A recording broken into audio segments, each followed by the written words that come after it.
We're good. We're the fill-in. 2.0. Like that. Hello, everybody. Welcome to Public Works and Finance Committee. We've just decided this is the Public Works and Finance Committee 2.0 because of vacations and stuff. We have Bryce and Drew filling in for Sandra and Haley. And we can all see who doesn't have plans for spring break. So, here we are. This is going to be way better than a beach on Hawaii. Let's just be Oh, honest. totally. Yeah. Way Yeah. better. So And yeah. fun. yeah, Who way. needs, Fun. who needs sun? Let's talk about bids, shall we? All right. Rainy day. Okay, so the first thing on the agenda is the approval of the Public Works and Finance Committee meeting from February 10th, which I can say looked fine. So if it's okay with you, we'll approve that. The next on the agenda is the request for the waiver for on-premise consumption of alcohol within 300 feet of a school or church per Idaho code. Thank you, Lori. Welcome. So the owners of Village Center Cinemas East Side are wanting to sell alcohol for consumption during movie showings. And as probably you are all well aware, Idaho Code prohibits the consumption of alcohol in any business within 300 feet of any church, public school, or place of worship without a waiver from the local city council. The theater is within 300 feet of Real Life. Alcohol would only be allowed in one auditorium, which will be a 21 and over auditorium, and patrons would be required to show valid identification. Once verified that they are 21 and over, they would receive a wristband. Real Life did submit a support letter, and then although the Jubilee School is within 300 feet, it's a private school. But Carrie Jo did go and talk to them, and they also submitted a letter of support. That's probably the highlights, so I can answer any questions. And Carrie Jo is here if you have further questions about their process. Nice. Yeah, I saw both of those letters in the packet, and I mean, when I saw this item come up, I mean, it got me excited for hopefully an increase in business at Village Cinemas, because I think it's definitely important to encourage people to go to the theater as opposed to just watching things at home. And with the lack of theaters in the region, I mean, we've got, downtown Kenworthy and Village. It's exciting to hear that they're trying to innovate, and I'm glad that they have the support of both Real Life and the Jubilee School. And I mean, as long as it's administered the way that it's described, I don't see too many issues. I just want to make sure I understand. So the auditorium has to be 21 and above, or they're Yes. just doing that? No, it has to be. Because the Kenworthy has alcohol, but they have Kenworthy is under an exception to the state law, but unless you're serving food and have the restaurant certification, is considered a bar. Okay. I was just confused about it. That's a good question. And so do you know, I guess to piggyback on that, do you know that like in that theater specifically, they will only show PG-13 and R rated films, or? That I do not know.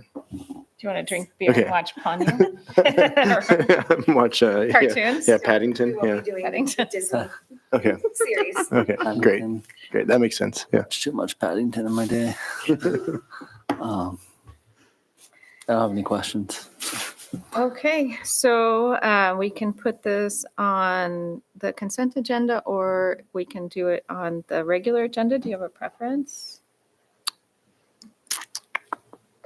I mean, consent. I mean, with alcohol maybe on full, but also it seems pretty quick and explanatory. They've been on consent prior, but I'm welcome to. Okay, and it's I'm at okay to council put 'em on meetings consent. anyway. If you. Consent it is. All right, Cool. put it on consent. Awesome. Thank Thanks, you. Lori. Yeah. Thanks, Laura. Next on the agenda is the disbursement report for February 25 with Sarah Decker. Thank you for your email explanations. Oh, you're welcome.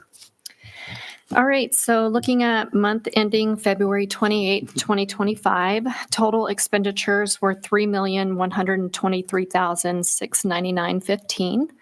Payroll was the largest expenditure at $1,283,251. I do have about 5 expenditures to point out.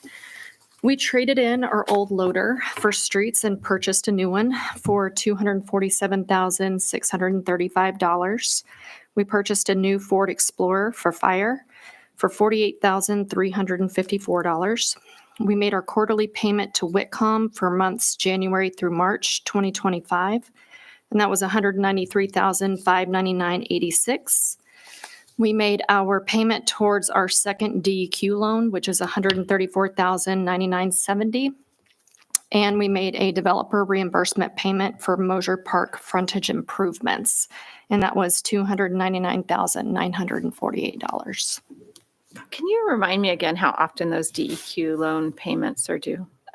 We make a principal and an interest, so 2 times a year, one for principal, one for interest. Thank you. Mhm. And actually, that's for each payment. So there's 2 principal, 2 interest each year. And I'm sorry, I have another question. Sure. That's kind of embarrassing, but which one's the loader? For What's the- streets, What does it look like? that is, I don't know Help the me. answer to that Help one. me. This one was one large bucket on the front. It's got 4 tires, 4 big rubber tires. I mean, 4 tires. I could have done that. big bucket. The big bucket on the So you front. can like go into a pile of soil and like curl it up and lift it up. Thank you. Doesn't have the digging apparatus on the back. On the back. Okay. Yeah, it's kind of a girly question, I guess. I shouldn't be sexist. But Well, I didn't know the answer, you didn't so. know. Yeah. I didn't know. Yeah, philosophy professor. Yeah, exactly. Yeah, we do a different kind of digging. I just try not to get hit by them some days. Yeah. There you go. I don't think I have any questions for Sarah. And what you highlighted were going to be the questions of more major expenditures, but I appreciate that. Questions? No questions. All right. Does anybody want to approve and authorize the use of digital signatures for this? Yeah, I'll approve and authorize the use of digital signatures to sign the distribution report this month, February 2025. All right, thank you. Thank you. And still with Sarah, the 4th quarter financial report. Yes, so this one I'm going to give a little bit more detail on than I normally do since it's the end of the fiscal year. But as normal, when you are looking at budget to actual through 9/30/2024, everything should be roughly around 100%. You are going to see that there are transfers in particular that are over 100%. And most of those have to do with open budget. For instance, our general fund, during our open budget process, we moved the unanticipated, unappropriated 1.9 million, and that was due to FY23 and FY24 10% budget holdbacks, and with the vacancies in PD. We had all that extra money that was sitting there, but we could not move it. So we decided to bring that in 24. Along with 24's unanticipated fund balance, we moved that from general fund to capital projects. And that is actually during the audit, Nick had mentioned that the general fund had approximately a $3 million decrease. And that is what he was talking about. It's not that we spent that money yet, but we did move it from general to capital for future projects. So that's one of the biggest ones. Same thing kind of goes with streets. That is over 100%, and that has to do with unanticipated fund balance that moved, again, due to our budget holdbacks sitting within the fund. And it was an expense, so we moved it to capital. I'm sorry, why couldn't we move it earlier? Do we just have to wait until the book's all clear? We wait until the end of the year to know exactly where we're going to land, just because you never know if something's going to come up, and we hate to have to move it to capital and then move it back. Okay. So we always do it at year end. And then the other issue comes in if our budget, say we get to year end and we weren't able to open the budget for the total amount that may have been unanticipated expense or revenue over expense, we can only move what the appropriation is. So sometimes there's appropriation from a prior year that we weren't able to move. So then we have to open the budget the next year, ask if we can move the prior years in order to be able to move it. There's quite a few steps in it. Okay. So we try to wait till the last minute to make it as To easy as move it. possible. Yeah. That makes sense. So Sarah, now that you've kind of drawn our attention to that, I'm kind of just scanning some numbers. And I mean, you just spoke to it, but I am noticing in information systems that the transfer was substantial. 44,000%? Yes, and that is what it is. Okay. And so that was also noted during open budget within information systems over multiple years. General fund had been transferring money for the radio project. When the radio project bids came in, it was determined that that $2,028,000 that the general fund had transferred in did not need to be there. Oh. And we cannot, and especially in an internal service fund, you can't have fund balances that aren't necessary sitting in them because it's other funds that are paying for the expenses that are within it. So general fund moved that money out and put it into capital because those are one-time expenses that went to IS. And so we didn't move it back to general operations, we moved it to capital. Okay, And great. so that's what that transfer is. Thank you. And actually, like I said, the majority of the transfers are that way. You will also see, I'll go ahead and note debt service in the water fund that I had saw to that. do with the DEQ. So our second DEQ came online after 2024 budget was over. And so we had to put that in to start paying the debt. And so that's why it increased the debt service there. Sanitation is the same thing that I explained basically during open budget. Sanitation had been setting aside money for the post-closure landfill project. And they got the bid last year. And we decided to move it from operations to capital because capital is where the project has to be taken care of. And so there was a $1.8 million move from sanitation to sanitation capital. So actually, that pretty much sums up the majority of the overages of 100% other than fleet capital outlay. That was the second half of the purchase for the fire engine. That was expected to be purchased in 23, but due to the delays, we had to complete that purchase in 24. So that's what that was. If you go all the way through revenues and expenses on this spreadsheet, it comes out to revenues being 66.8% and expenses 59.72. I'm going to go into a little bit of detail about that because that is not a true depiction of our revenue and expense. As you are aware, we budget fund balance. We budget beginning and ending fund balance. Within all of our funds, our fund balances total approximately 51 million in revenue and approximately 46 million in expense of true fund balance. And fund balance is money we don't typically touch during the year. It is all assigned for future projects. And so the majority of the fund balance does sit within capital projects, within enterprise funds, and information systems and fleet. And so if you take all of those fund balances out, our actual revenue for the year is 113%, and our expense is 95.54% to budget. Can you say that one more time? Yeah. Just that last bit. Yep. So if we take all of the assigned fund balances out of the budget, our revenue is actually 113% of revenue and 95.54% of expense.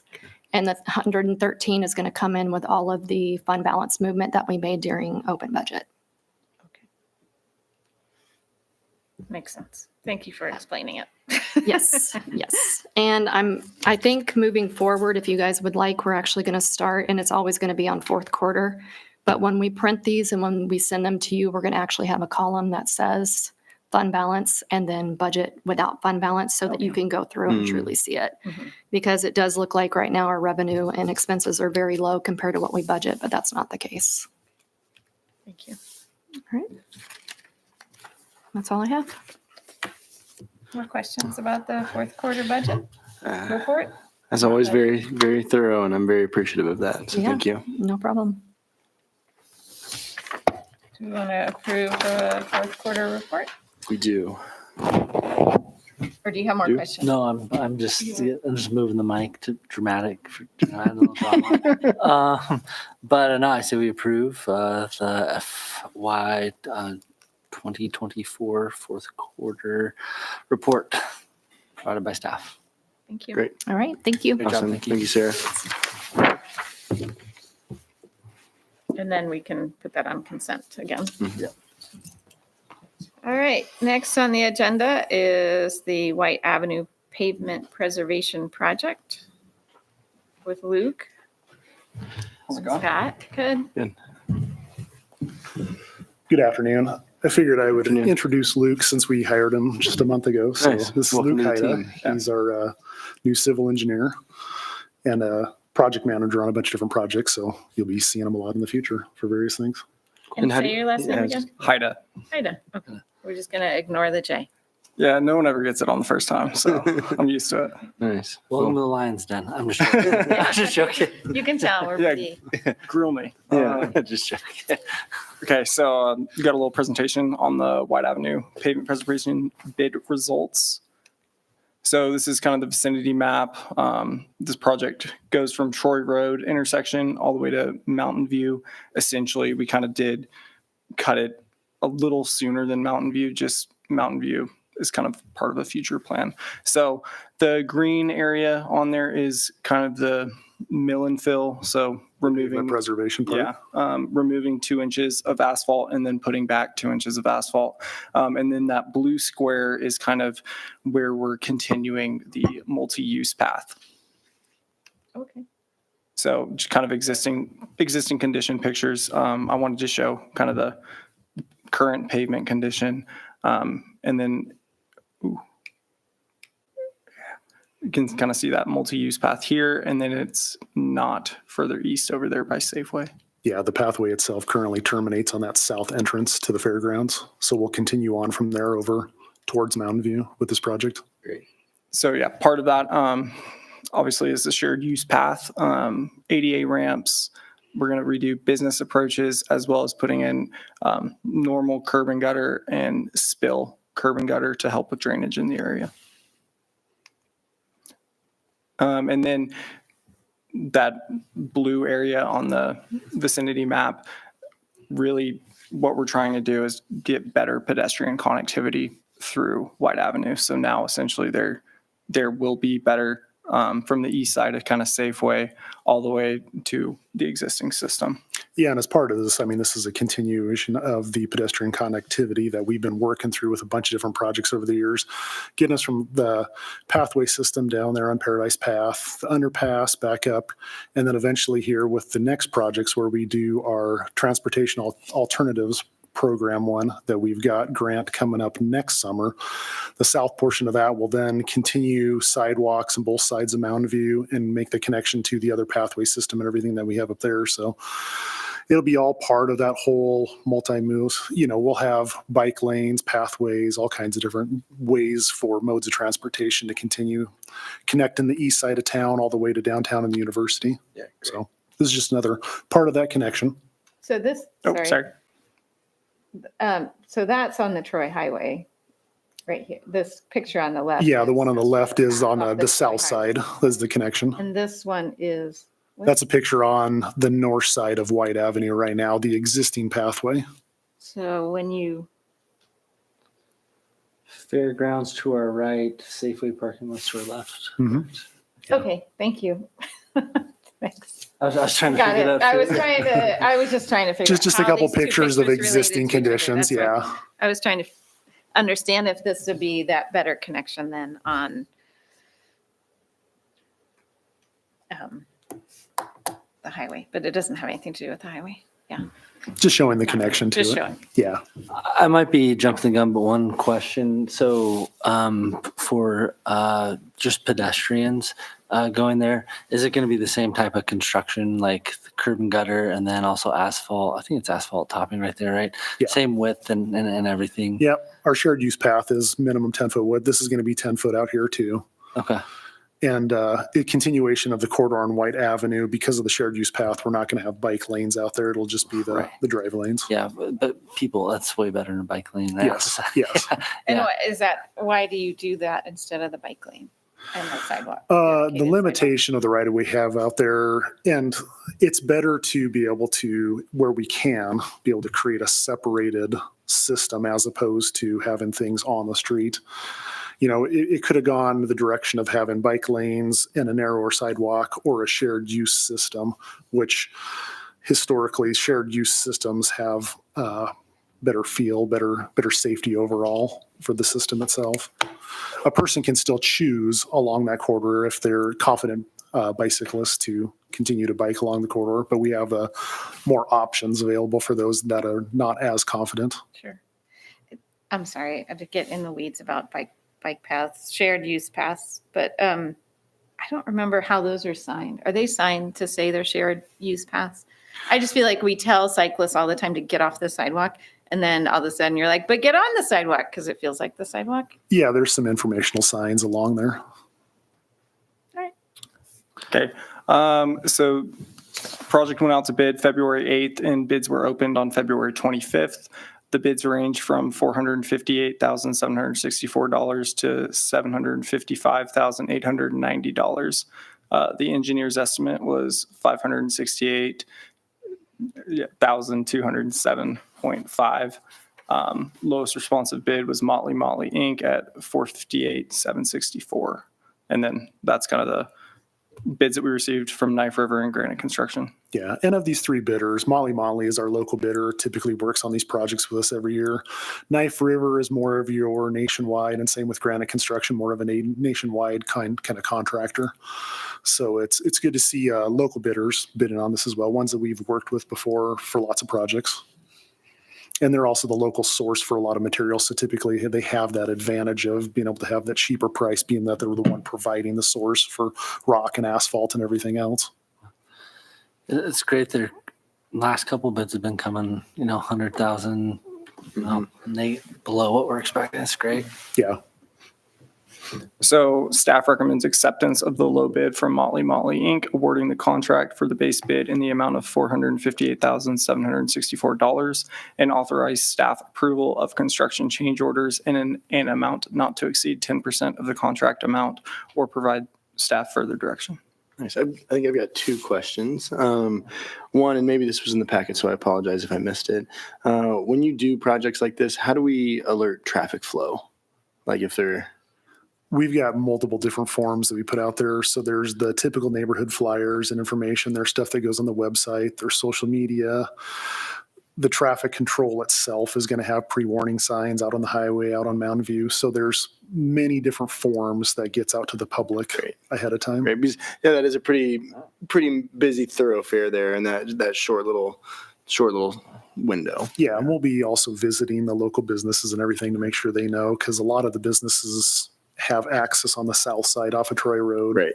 Yep. Good. So. Nice. And then my other question, which might not pertain at all, so sorry if it sounds silly, is that area, does that have flooding issues around there at all? Kind of in In the past, okay. the portions, I don't know if you can bring back up the vicinity map. So the portions that typically have any of the flooding issues is the bridge right at Blaine, where it gets close, if not over. I think it actually got almost over this last time. Right. And then typically when it gets around the bend, this historically for the largest flooding areas gets up above the bank. Okay. Would this project do anything, pardon the pun here, to curb any of that flooding? This project, I mean, the majority of it is pavement preservation, Right. but the little bit of the shared use path that's being added over here, this is not in an area that's historical. Okay. Seeing anything related to flood issue. I mean, yes, the pathway itself will be coming up 6 inches, Yeah. Okay. Yeah, sure. add a little bit to it. Yeah, no, I appreciate that. Thank you. Thank you.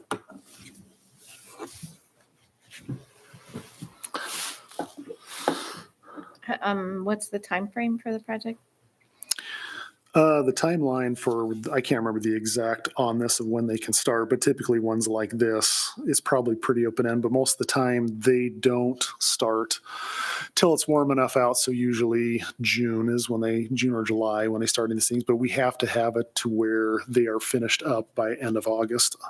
Okay. Unless this one had September. I can't remember right offhand, but it's so it's not going to interfere with the fair, Yeah, nice. Good. which is one of the big users of this facility.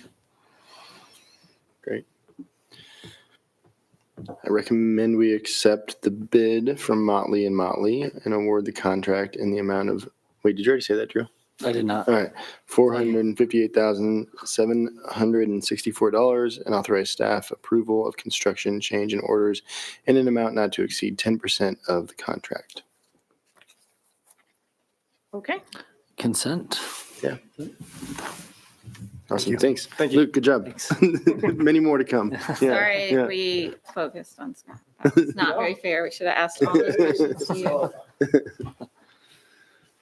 Next on the agenda is the slurry seal project for 2025. With Bob, and thank you for answering my equipment questions. You are welcome. This afternoon, I'm going to talk to you about our 2025 slurry seal project. This is funded with money through the pavement preservation program through the streets department every year. This is area number 1 of the slurry seal project. All of the roads highlighted in green are scheduled to be coated with the slurry seal through this project. This is the second area. Again, all these roads slated to get covered in the project. And this is the third area, which for the most part is 6th Street from downtown to Mountain View. We opened bids for this project February 25th, 2025. We received 4 bids. The bids ranged from $319,325 to $393,816.06. The engineer's estimate for the project was $265,195, and the budget for the project was $250,000. The staff recommendation is to, that's an error. I'm sorry. Blackline was our lowest bid. Accelerated was a different contractor that won a different bid. So staff's recommendation is to award the contract to Blackline, not Accelerated, in the amount of $318,325 and authorize staff approval of construction change orders in the amount of 10%. Are there any questions I can answer? I have a couple questions. All right. Can I just say one? Can I Yeah, please do. just clarify? So when you were speaking, I think you misspoke and said 319,000. So, Did I? But it's 318. 318. All right, just wanted to I get that out I of the don't way doubt that. before we got into more. And can I ask one basic question? And you might be asking it, but can you describe what seal is? Like, What a slurry seal is? Okay. I don't know if that was one of your questions, No, but it go feels. for it. Yeah. So a slurry seal, it's essentially a seal that gets laid over the road with essentially an industrial size squeegee. And it's a mixture of asphalt and sand that gets laid over the road. The sand, it doesn't really do much for structural protection of the road. Doesn't add anything structurally. The sand is somewhat added for traction reasons, and it kind of helps bind to the road a little bit better. But it's essentially just a mixture of asphalt and sand that gets squeegeed across the road, and then is allowed to set up. Okay, great. And that's for getting more life out of the road long term, right? Like, Right. Correct me, but it's like we're adding like 10, 15. Is that right? 10, 15 years to the road is You're supposed to do these about every 7 years. okay. So But, I'm optimistic. Yeah. So if you assume that every road was designed and built properly, the most common thing that's going to wear your road down is traction from tires and UV deterioration. Yeah. So while the slurry seal doesn't do much for protecting your road from vehicle wear, it's very, very effective at protecting your road from UV breakdown. So it's essentially like putting another layer of tar over top of your road that kind of protects the base part of your pavement from UV deterioration. So it helps the road kind of keep that elastic nature that it has. So as it stretches, it allows it to keep that elastic nature that keeps it from cracking. It's like road sunscreen. Kind of. Yeah. It doesn't help with water. Does it help with water getting in the It cracks? it does a little bit. Yeah. Yeah. We come through, our streets department comes through and they do a crack seal on all the roads prior nice. to, and so that definitely helps. And then this coming over top of it, it helps for a couple of years, but those cracks show back up pretty quickly. It has more to do with protecting the asphalt from the UV.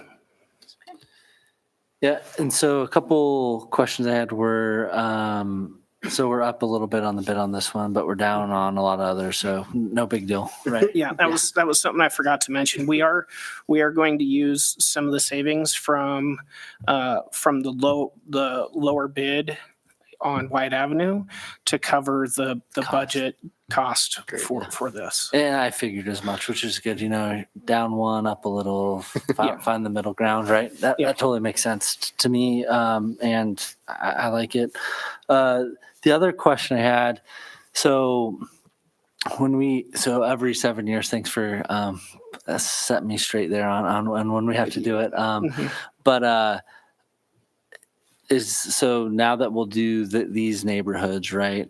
That's just on a timer. In 7 years, we come back ideally to revisit those. That's kind of how we Ideally, ideally, right? that's the idea. If we perfect funding, yep, we'd be able to come back and hit every road with another seal every 7 years. No, I get it. Okay. That concludes And all my questions. It's really only applicable. There's another thing to mention about it. It's really only applicable for roads that are above a certain index condition. Mhm. So we go through and we've graded all of our roads and given them basically it's a quantification of what kind of quality the road is in. And this slurry seal doesn't really do much for roads that are kind of too far gone, I guess. Yeah, I think like the White Avenue project just before this was a perfect example of where we're too far gone. It's too far. Yeah.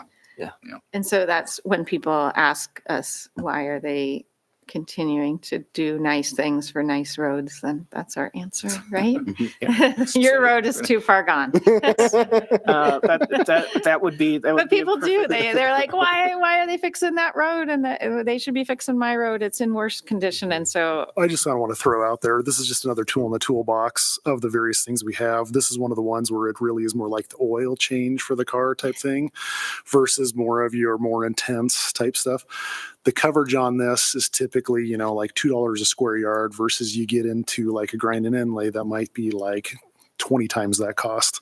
So the amount of roads that we can cover and we can stay keeping good is definitely, we get that coverage. And we do rotate going from a treatment like this to a treatment that might be more along the lines of like $10 a square yard to then we have the various ones that we've got to implement for ones that are much higher, more higher demand. And it all depends on to how much vehicles are traveling on it. And so we have a plan for all the roads for various different types of tools in the toolbox for making sure trying to keep all of our roads above a certain grade. I know I understand that now. I think, this is my 4th year on council. So I'm like, let me talk about roads. Let me tell you about the roads. But it is useful to be able to explain that, the different treatments of roads and why we're working on 6th Street again. Yeah, we've had a number of citizens come in and ask about various types of roads that are in good condition or why we're only doing this or that and having to go through and explain to them the continuity of keeping the whole system based, trying to keep it as good as we can within the budget that we have and the various treatments and what it would cost for if we were to try and do like, completely rip it out in full payment, what it would end up costing everybody for their stretch of block and everything. So That's useful. Thank you. With the amount of money we have, our money is best suited for keeping our good roads good. I think is the simplest way to put it. Is this is a good treatment to help keep our good roads good, and that's where we can most effectively put our money. Go ahead, Julia. Is Blackline a local or They are not national? local, but we've worked with them before. There aren't Kind of hard, like. This is a very specialized type of project, and so we tend to bring contractors in from This is as outside. local as it gets for this type of treatment. I mean, the closest ones are Boise, or this one's from Vancouver. Okay. So Okay. outside of that, the other ones bidding were from California or Southern Utah. Wow. So to piggyback on some questions that I think Julia had asked, or at least one question that Julia had asked in the previous presentation, potential timeline here. I don't know if you mentioned that, and if you did, I apologize for re-asking. When you asked that question in the previous, I tried to rack my brain to think about what the timeline on this one was. I believe we set it up so that it is to coincide with the U of I summer break. Okay, great. And then I guess to that end, especially I think it was Area 3, which was essentially all of 6th Street from downtown to Mountain View. Do you do that in one fell swoop, or do you break that up in segments? Because that's a pretty major thoroughfare. These tend to be, that will most likely be done in one swoop. It's a very quick process. They can do it.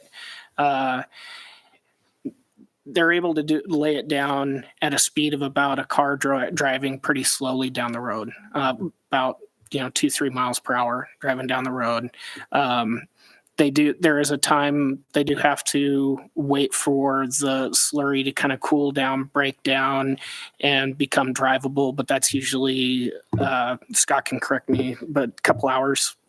It depends on the temperature out there. So what's being put down is a mixture of water and oil. And so what they're waiting for is it to break. It goes looking from like chocolate milk to just black. That's the water evaporating out through a chemical process. If it's really, really hot out, it's a matter of just like an hour or two. If it's a cloudy 70-degree day, it might be by the time everybody gets home from work, it's open back up. So it can either be they're coming by into your neighborhood and it's going to be they're in and out and it's completely done, ready to drive on in a couple hours, to maybe 6 to 8 hours at the most. And will residents be alerted that that's happening on days and to plan accordingly? We do public announcements through social media. We do it through email and all of that to kind of let people know. And our streets department does the traffic control for these projects. Okay. Yeah, and the contractor's required to do weekly and daily like door hangers on doors to neighborhoods. Like this is happening. Yes. Yeah, okay, good. Appreciate that. And any vehicles that are left in the neighborhood, typically they'll come around with the vehicle or then come back and get it again later, because it does happen where people are gone for the summer. There's sometimes vehicles in the way, or they figure out ways to do it. We've been doing this now since 2011, so we got it pretty well figured out. Great. Pick it up with the dozer. Right? Yeah, I mean, that's Just kidding. Just kidding. That new front end loader that we got. Yeah. You guys making fun of me? No, Julia, I didn't know Okay. either. Okay, well, thank you so much. I think we can recommend acceptance of the bid from Blackline and award the contract in the amount of $300,235.20, and authorize staff approval of construction change orders in an amount not to exceed 10% of the contract amount. We can Great. probably put this on consent. Yeah. Yep. thank you. Awesome. Thanks, Bob. Thank Thanks, you. Scott. Thanks. Next on the agenda is the electrical franchise agreement, temporary extension of the memorandum of agreement with, I assume, Code. Oh, no, Mia, sorry. I would assume that too, but I prepared the memorandum of agreements, and with Bill not being here, asked me to cover it. Nice. Thanks. You're welcome. So in 1998, the city entered into a franchise agreement with Washington Water Power Company, and that was done through Ordinance 9831. In there, the term was initially 10 years, and it had a 15-year extension. That has now lapsed. And so the city and Avista want to continue operating under that original franchise agreement while the parties negotiate a new franchise agreement, and then we'll bring that forward to city council, again, by way of an ordinance, just like the 1998 one. But in the meantime, thought this memorandum of agreement would be the best path to continue as the parties negotiate a new franchise agreement. So did this lapse for 15 years? No. So it expired, I believe, in 23. Oh, okay. So it's Okay, been I'm sorry, I expired missed that. for about 2 years. Okay, cool. Thanks. Oops. So it expired in 2023, so we haven't had an agreement for 2 years? We've all just been operating under the original franchise agreement. There are separate license agreements that have dictated kind of how we operate with fees, no fees when it comes to the poll and what the city charges, or if the city's charged a fee or not. So there are existing license agreements in place regarding the city's use of the polls and what we receive by way of fees from Avista. But we really do need to move forward in getting a franchise agreement in place. And as far as I know, Avista and the city have just operated thinking this was still in place. And then as we were negotiating some updating some license agreements, through our review of the franchise agreement, identified that it had expired. Gotcha. But yeah, everybody was still operating as if it was in place. Bills were still Yes. being paid as if it Yes. was in place. I understand. Mhm. Okay. Well, yeah. I just have a question. I know these things, I mean, I don't know how you track when things are expired, because there's like a billion of these in the city, right? I mean, and so one, I just appreciate everyone's due diligence of like when we're figuring out negotiations, it's like, oh, we should probably do this as well. I think that's great that people are doing their jobs well. But is there any way, like, and I don't expect to have an answer to any of this, but like, do we have a software that we could just plug it in and be like, hey, where we get like a notification in 10 years where it's like, might want to check up on this? I don't know, just to make sure that, I mean, because to tracking all these things, that'd be, I don't even know how. I mean, I can barely, I don't even know it's Monday, right? So but I'm just wondering long term, there maybe could be something to help staff with it, not to regulate anything, but just a little buddy. There are a lot, and you think about all the contracts we Yeah, have the and all the contracts, yeah. grants and all the. And I don't, everything. just How does it briefly, get tracked? probably not an ideal software program that we use to track that, but I think our records retention and the way we track agreements, resolutions and ordinances has advanced a bunch since 1998. So, and some of these The internet happened. some of the internet happened somewhere in there maybe. And then just, this is a fairly lengthy term for an agreement. Yeah. So I'm just curious, like, I understand what non-exclusive means, but like, who else would there be to? I don't know. I mean, an example would be, let's say Washington Water Power Company did not sell to Avista, and Avista came in and wanted to offer the same service and put utility poles in the city's rights of way. And so the agreement that we had with Washington Water Power would not have excluded us from entering into a franchise agreement with Avista coming in.